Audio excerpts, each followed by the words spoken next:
Bird nerds, how you guys doing? I hope you guys are doing fantastic. We're here gonna give a good old video on the Lady Gouldian Finches. Haven't done an update on them for quite some time. I know I've had some people asking. I do have them breeding right now, having a little bit of success. I think we're just getting into the swing of it so far. I've had a little bit of early success with a couple pairs, hoping to add to that as we go out. So before we get into the breeding and care of the Lady Gouldian Finch, if you guys are listening to this for the first time, go ahead and click that subscribe button. Join the Bird Nerd family. We do nothing but videos on how to keep, breed, raise, maintain, anything that you can think of about a really wide range and variety of finches, and then a few small hookbills that I have here in my aviary. Join the family so that we can share our knowledge together and help each other out. So click that subscribe button. And if you've already clicked that subscribe button, I don't do this very often. It's probably only maybe a couple times throughout. If you guys are willing to, we've got an option of doing some super comments. So if you guys are feeling a little generous today, drop a few super comments in there. We'll highlight your comments throughout the upcoming videos. Anything that you add and contribute to the Bird Nerd channel comes back into these guys, helps me to continue to raise and breed high quality finches and hookbills that I can share and send out to other breeders throughout the US. So would be much appreciated. Drop a pretty cool super down there, and we'll highlight you guys in the upcoming videos with a lot of gratitude and appreciation. Thanks guys, welcome to the Bird Nerd family.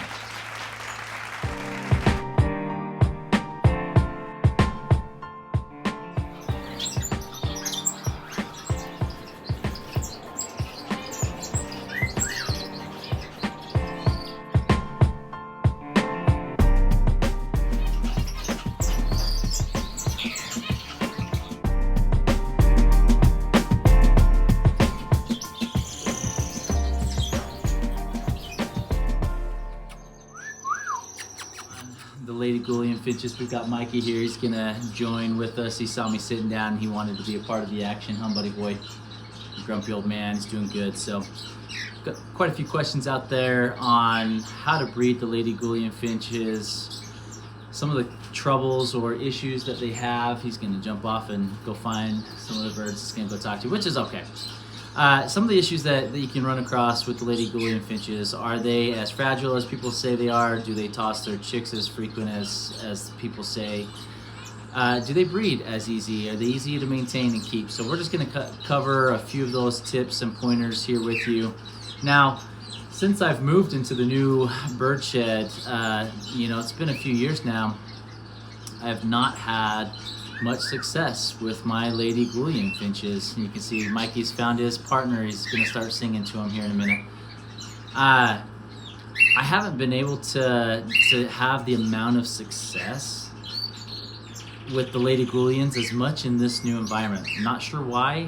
So I'm gonna share a couple reasons why I think it's that way, and some of the frustrating aspects of this breed, even though they're an incredible species, one of my favorite birds. They're beautiful, and a little bit hardier than what names or what that has been said about them in the past. And so to start off, so this year I had my Lady Gouldians out in the aviary, and I'll throw some videos up here while we speak so you guys can kind of see what I'm talking about. So I had my genders divided. I had all my males in one flight, all of my females in the other.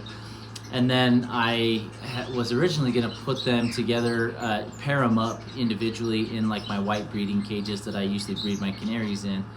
I've had success with that in the past.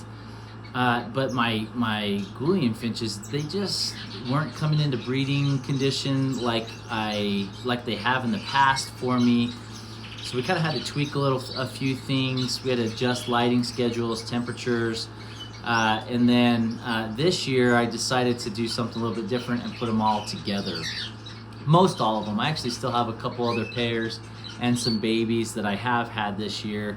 I've had only like 7 babies this year from one pair, and then I've had some Society Finches foster 2 Gouldian Finch chicks for me so far, but I have put the rest of them up here to try to do a colony setting as far as the breeding goes.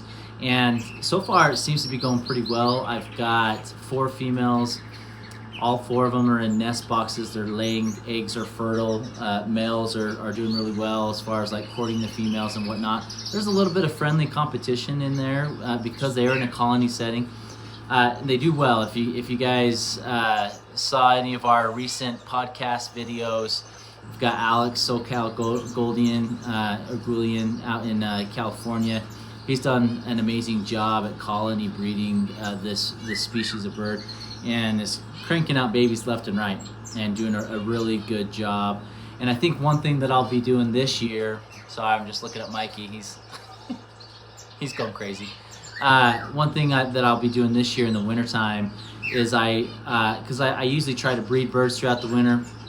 This year I'm going to do more of a hard stop, send all of my birds into a really heavy, natural molts, and then try and bring all of them back into condition together in the springtime, which I think will help here with my Gouldian Finches. They're actually in pretty good breeding condition now. I've got some videos, hope you guys can see them. The males look really good. I've got a couple females that are finishing molts, and one that's kind of my yellowback female. She kind of is looking a little rough, but the rest of my females are actually looking really good. They're laying great.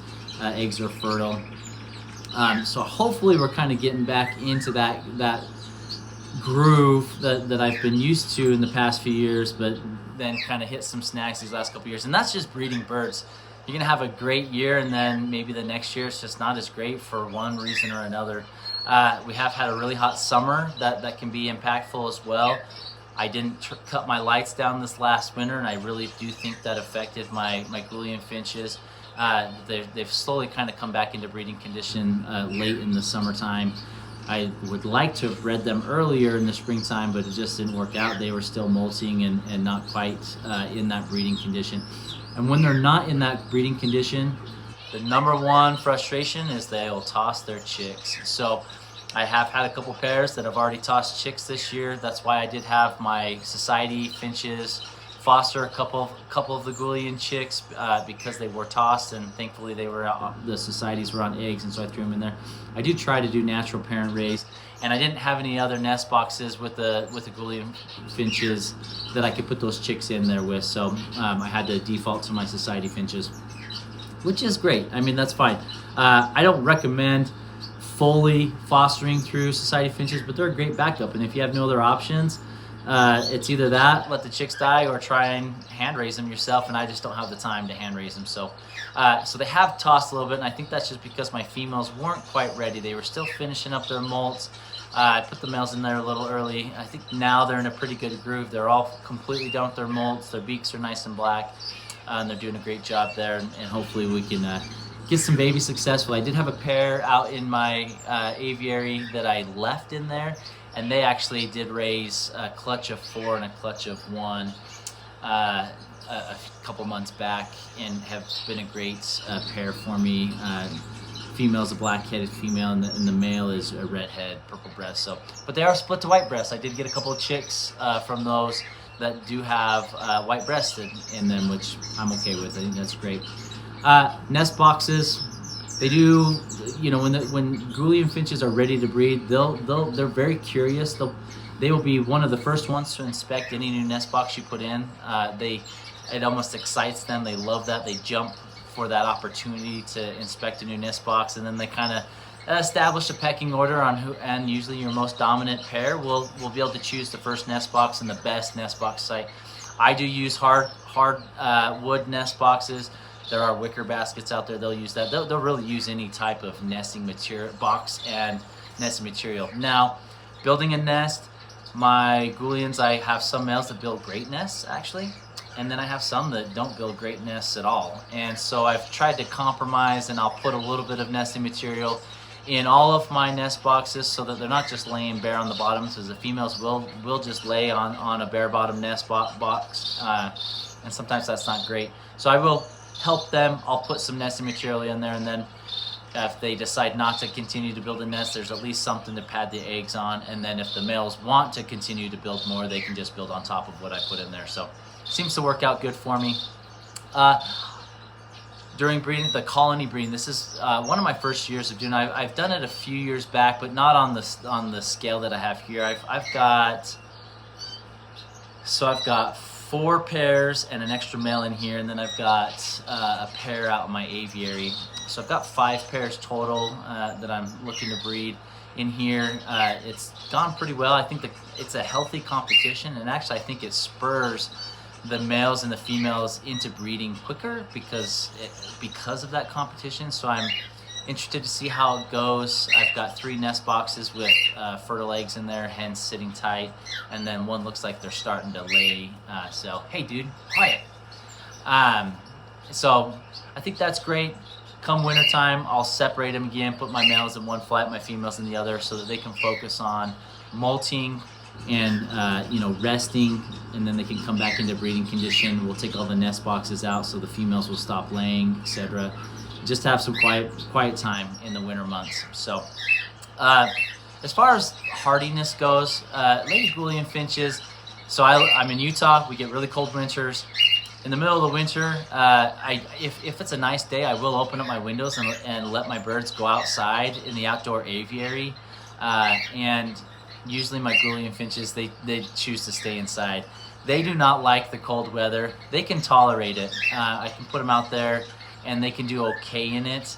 But if it's below probably 40 degrees, 45, they don't want to be a part of it unless they're forced outside or unless there's a nice ray of sunshine that they can catch in the cold and soak up some of the sun, and then they're back into where it's warm. So they have become hardier and hardier as they've as each generation comes through in captivity.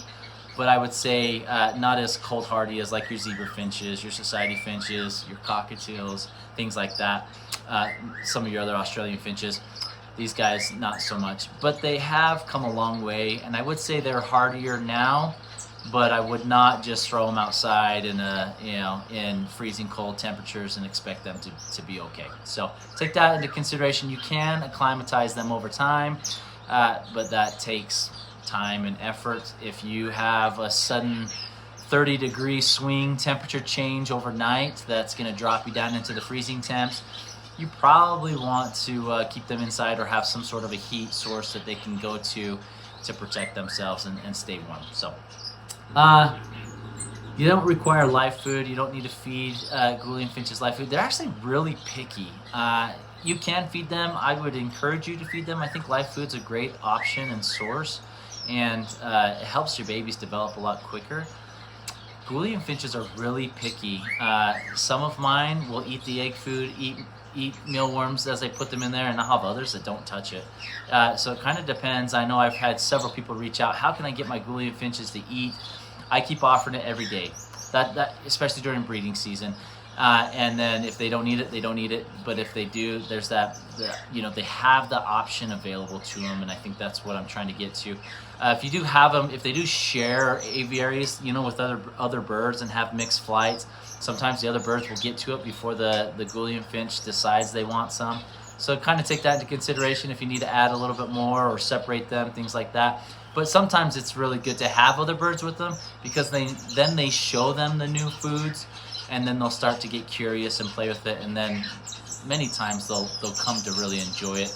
I have many of my Gouldian Finches, they're waiting at the dish for me to put their egg food in, and like I said, others, they just don't touch it. So kind of take that how it is, try to provide them the needs at all times: egg food, insects, a good mixed finch seed, calcium, cuttle bone, things like that. So they always have those sources available to them.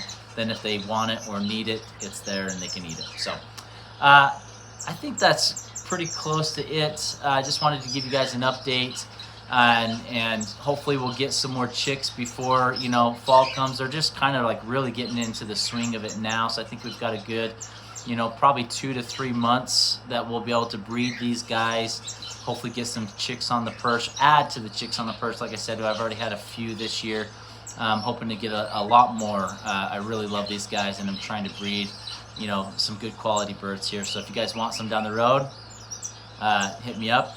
I'll be shipping throughout the continental U.S., so happy to share some new bloodlines throughout. And hopefully you guys are doing good. Hopefully your birds are doing good. Appreciate you guys, and we'll see you next time.